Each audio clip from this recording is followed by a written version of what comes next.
Hi, my name is Alexa Wood. My student ID number is 3388636. And this is my second task video for Pathology 1. So we are going to be doing a clotting test. We are going to be doing a vet scan, which is our in-house blood chemistry. We're going to be doing a serum test, which is going to be a CPL. And then we are going to do a heartworm smear to look for microflaria. We're going to do our APTT clotting test today. Here at my clinic, we have the coag, the IDEX coag DX. So it is currently updating and warming up and going through all the things. So when it is ready, we have 5 minutes to get our whole blood sample into it. So we just take this little cartridge, we plug it in, and there's like a little well, and then you get your fresh whole blood sample. You fill it into that little well, and then the IDEX coag will do the rest. So once that is warmed up, I will go ahead and pop this in there, and we'll get our blood sample and get our clotting time.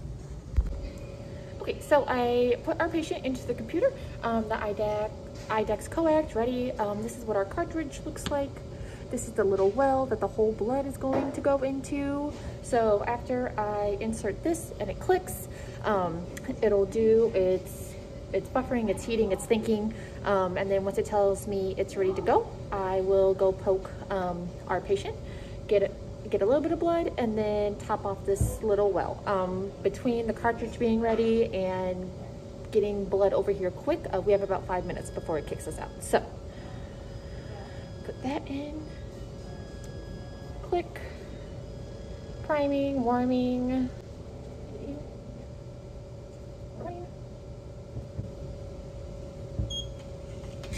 Okay, we're ready, 5 minutes. Okay, so we have our sample. We're just gonna fill up this well slowly. Make sure I don't overfill it. Okay, we are filled. Hit start, and our sample is loading. Okay, so we have our results. So for the PTT, our clot time was 88 seconds, which is perfectly within normal limits of our range. Our range is 60 seconds to 115 seconds. So our little kitten is good to go for surgery. Okay, so we are going to do my blood chemistry test. So in our practice, it is the vet scan. So with the vet scan, we have our rotor disc here, and it's gonna test for things like ALT, ALB, amylase, glucose, phosphorus, potassium, sodium, stuff like that. So to do that, have our disc. We need this little pipette to put it in the disc, and then I have my blood sample. With the vet scan, you can run it off of serum, you can run it off of heparinized blood, or you can run it off in an EDTA tube like I have. So, open this up. That's what the rotor looks like. There is a little hole where we put our blood. So then we're just gonna pop the top off of this. Kind of tip this to get our blood sample. Put this over here so we don't knock it.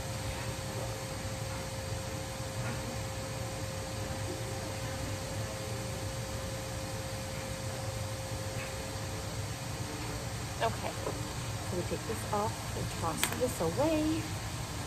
So with the vet scan, so there's the little hole that you put the blood in, and then there's a little arrow on the other side where the blood needs to go all the way to run properly.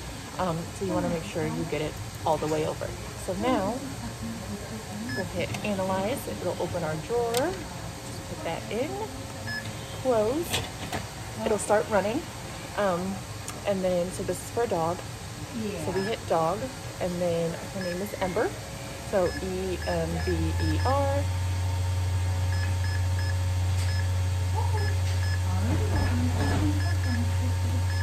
And we'll let that run.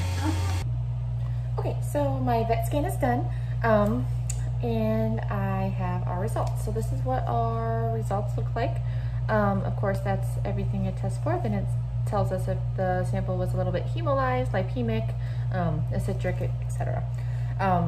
So with this, the results are, everything looks pretty normal except the ALP is low. The normal range is 20 to 150, and we're at a 14. So I'll let my doctor know about that. And then the sodium is high. So the range is 138 to 160, and we're at 164, so not too bad. And then the potassium is kind of high. So the normal range for the potassium for this machine is 3.7 to 5.8, and we're at a greater than 12. So I will definitely let my doctor know about that, and she's gonna go ahead and take a look at this result as well. And then we'll kind of go from there as far as treatment. Okay, so now we're going to do our serologic test, which is going to be a CPL, which is for canine, to look for pancreatitis or not. So for that, I have my SNAP test. I have the little test tube that it goes in to mix it. We need the little drops that it comes with it. And then this is the serum, so I have my serum in my tech top. So to do this, I'm going to go ahead and open this. Okay, so this is set aside for a minute. So we need 4 drops of the blue. Remember that by blue, it's 4 letters. So 1, 2, 3, 4. We could set that aside. I use a little holder here just because it's easier. So then we're just gonna take the top off of this. And we need 3 drops of serum, so not a lot. 1, 2, 3. Put the top back on this so we can send the rest of it out to the lab. Okay, so now that these are together, you just want to invert it a few times to get it mixed. And then we're gonna put the mixture in this little well right here. And then once it reaches this little bubble space right here, we're gonna go ahead and push it. We're gonna snap it. And then you wanna make sure that the back of this is flush with the bottom of it, or otherwise it won't run properly. So we'll dump that. We'll wait for it to go up the paper.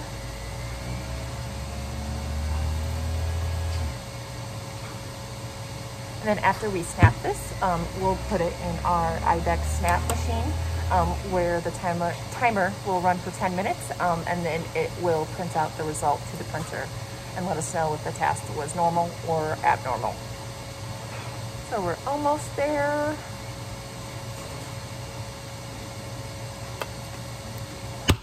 Snap all the way, we're flush.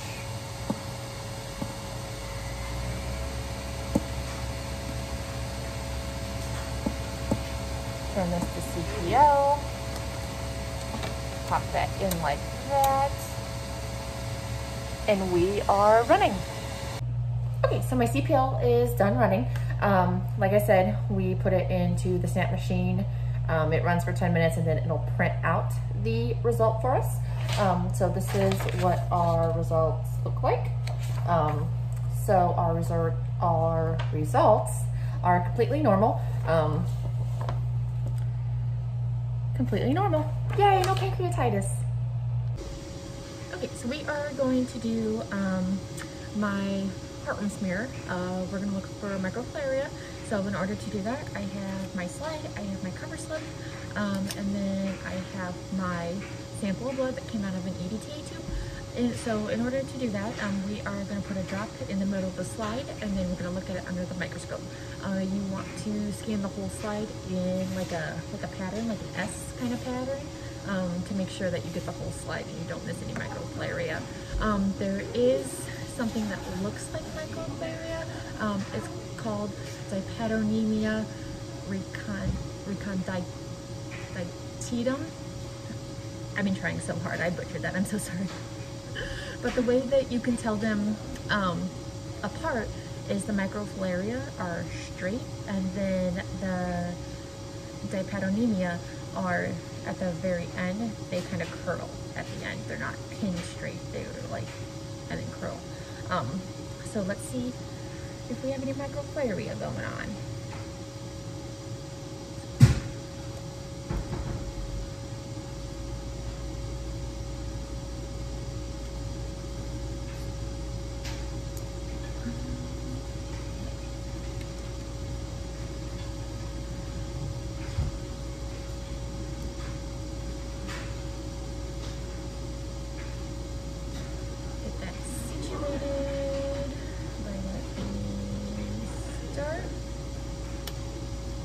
Turn our light on.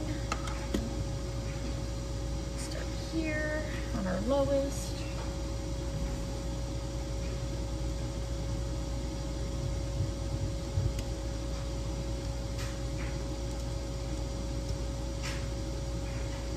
Focus. Go up one. Focus that in.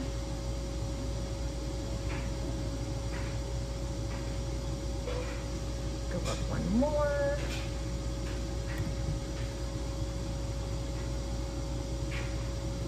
Focus that in. So now we're focusing where we need to be.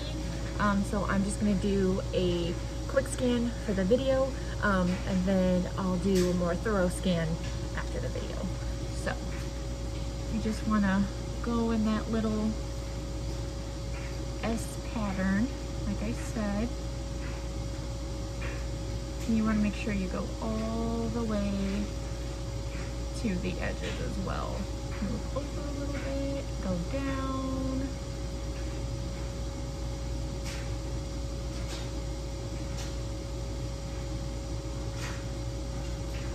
All the way to the bottom of the slide. Scooch over, go up again. All the way to the edge of the slide again.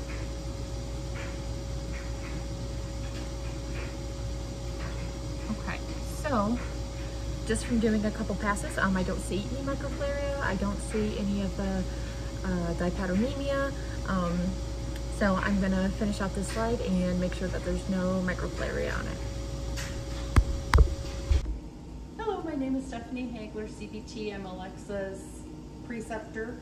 She's doing very well. She's growing in her skills, getting her tasks completed, making sure she has her samples and stuff for her tasks, and growing as a student technician.